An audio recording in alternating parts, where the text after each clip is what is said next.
Sorry, medyo nakakonsentrate ako doon sa ginagawa ko. Hindi po, wala po akong kaaway, okay?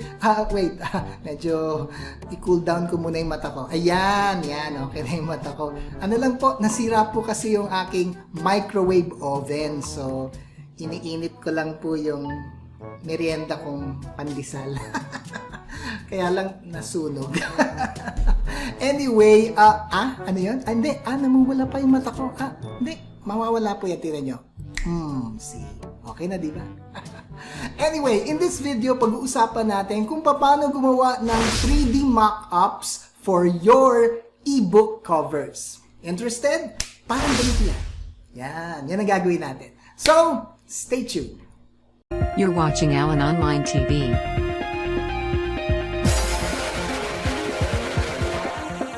Now your host, Allen De Leon.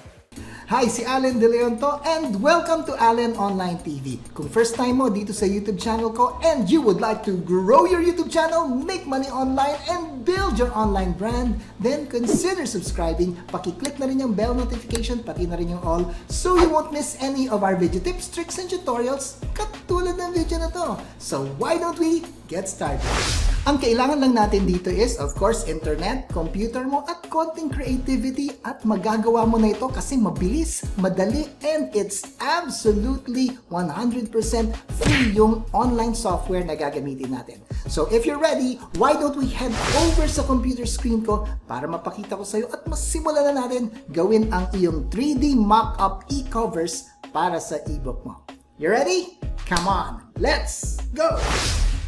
So, here we are sa computer screen ko. Now, bago tayo gumawa ng ating 3D mock-up for our ebook cover, kinakailangan mag-design muna tayo ng ating ebook cover. Okay, so ipapakita ko kung anong ginamit ko munang pag-design para makagawa ko ng ebook cover. So, just follow my cursor. Ayan na yung cursor ko. Click ko to. Yan, ang ginamit ko ay si picmaker. Actually, gumawa na ako ng video tutorial nito kung paano ko ginagawa yung thumbnail ko. Kasi guys, dito sa picmaker, pwede mo siyang gamitin sa Instagram story, Facebook post, Facebook cover, ayun, YouTube thumbnail. So, maganda tong si picmaker. Talagang for graphics design siya. So, dito ko ginawa yung aking ebook cover. Ang ginawa ko, kinlik ko tong Instagram story kasi parang itsurang ebook cover siya, yung measurement. So, pag click ko nyan, yan na mismo yung nagawa kong ebook cover. Okay? So, kung paano ko to ginawa, so, katulad ng nasabi ko kanina, meron na ako nagawang video tutorial, pero ang ginawa ko doon ay thumbnail. Pero yung process of designing is similar rin naman. Nagkaiba lang sila ng measurement kasi si thumbnail is horizontal, di ba? Yung measurement niya, while si Instagram naman is vertical, medyo pataas. So, same process lang naman yung pagde-design. So, make sure panoorin mo yung video na yan. Yes, yung video na yan. Kasi nag-design ako dyan eh. So, yun din naman yung gagamitin mo at gagawin mo pag nag-design ka ng ebook cover mo. Okay, so panoorin mo yan mamaya. Hindi ko na po ipapakita rito kung paano ko natapos gawin itong ebook cover na to kasi since nagawa ko naman na siya yung tutorial dito sa video na to para hindi na humaba masyado ang ating video tutorial. Okay, so eto na yung nagawa ko. Panoorin nyo na lang yung video tutorial about the thumbnail. Pareho lang po yung process. Okay, ng pagde-design. So, nung nagawa ko na yan, ang ginawa ko is just follow my cursor, kinlik ko yung download. Nung kinlik ko yan, na-download ko na siya sa computer ko.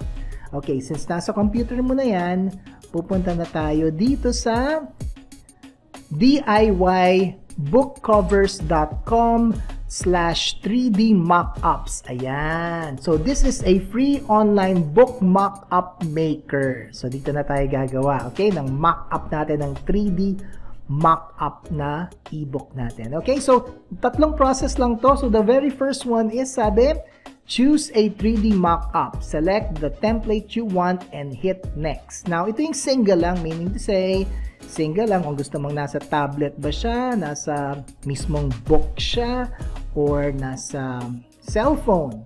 Now, ang prefer ko itong composite, meaning to say, yung combination of the three. Ang ginamit ko rito is this one. Okay, so ang gagawin lang natin ay i-click natin to. Ngayon na-click na natin, so scroll up lang tayo. And then click natin itong next para sa step 2 na tayo. So sa step 2 is please browse and upload the JPEG or PNG file for your book cover design. Front only, spine if needed. Okay, so guys, dito na natin iba-browse yung ginawa ko sa picmaker. So browse muna natin kung nasaan ko siya ginawa. Alam ko nasa download yun. It's here somewhere. Hanapin lang natin. Mas matagal pa yung paghahanap ko compared dun sa mismong ginawa ko. Okay, hanapin natin. Ayun, nakita ko na. This one. Yan. Actually, nagawa ko na siya eh. Marami na ako nagawa. Pero for this tutorial, inulit ko lang para sa inyo para hindi ako magkamali. Okay, so, click natin to. Yan. And then, upload natin. Ayan. So, nandito na siya. Okay. Yan, 100%. So, okay na siya. Then, click natin itong next. Nasa final step na tayo. Okay. Ayan, so, is it PNG or JPEG? Mas gusto ko po itong PNG para transparent yung background. So, click lang natin to.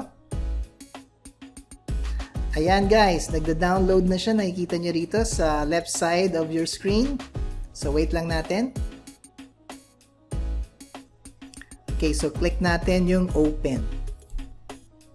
Tadan! Ayan guys, tapos na yung ating 3D mock-up for our ebook. Diba? Ang ganda, nasa tablet siya, nasa cellphone, at meron mismong parang physical book ng iyong ebook. Let me know kung nagawa mo itong video tutorial natin dyan sa comment section. Okay? By the way, parang hindi ko nararamdaman ang presensya ni Friday, yung virtual assistant ko. Nasaan na nga ba yun? Friday, paramdam ka naman dyan. Hello Sir Allen, kumusta? Okay naman ako. Sandali, paano ka natuto mag-Tagalog Friday? Yan ang malaki kong secret. Secret ka pa dyan? Anyway guys, I will reveal yung secret ni Friday dito sa video na to. Yan, so abangan mo. So kung di ka pa nagsusubscribe, mag-subscribe ka na para man-notify ka once na-upload ko na itong video na to. Or pwede mo rin i-check yung video na to dyan sa ating mga video sa Allen Online TV kasi baka naman by the time panoorin mo itong video na to ay na-upload ko na itong video tutorial na to. Okay, so if you have any questions, then let me know sa comment section and I will try my best to answer them. Don't forget to subscribe and click the bell notification so you won't miss any of our latest video episodes. This is Allen De Leon. Thank you very much for watching and I'll see you on the next video. Thank you very much guys and God bless. Thank you for watching Allen Online TV. Make sure to like this video. Write a comment. And don't forget to subscribe. See you in our next video episode.